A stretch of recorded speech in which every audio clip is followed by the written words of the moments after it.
I say to you, as we march, don't panic and remember that we must remain true to nonviolence. I'm asking everybody in the line. If you can't be nonviolent, don't get in it.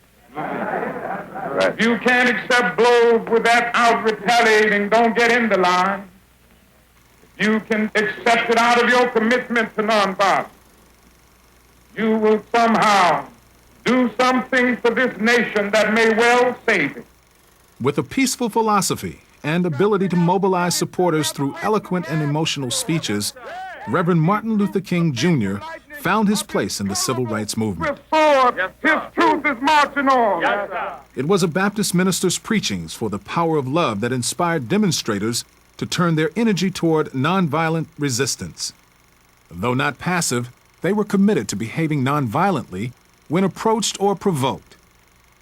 With a desire to participate on their own, many of the nation's youth initiated student-led demonstrations and developed new strategies of nonviolent protest.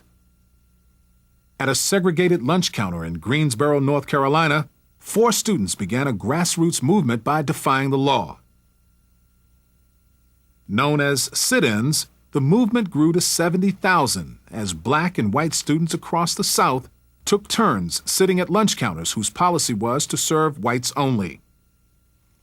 This passive resistance to remain seated until served, resistance against years of racial segregation and oppression, led to the desegregation of lunch counters in more than 200 cities.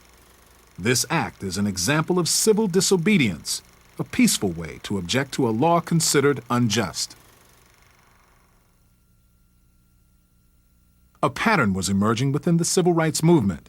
It became apparent that the simple presence of new laws wouldn't be enough to assure equality. Efforts from both black and white communities were critical for this goal to become reality. Unfortunately, it didn't happen without bloodshed. As nonviolent protests spread and resistance to desegregation continued, the two forces collided, sometimes violently. And once again, children were on the front lines.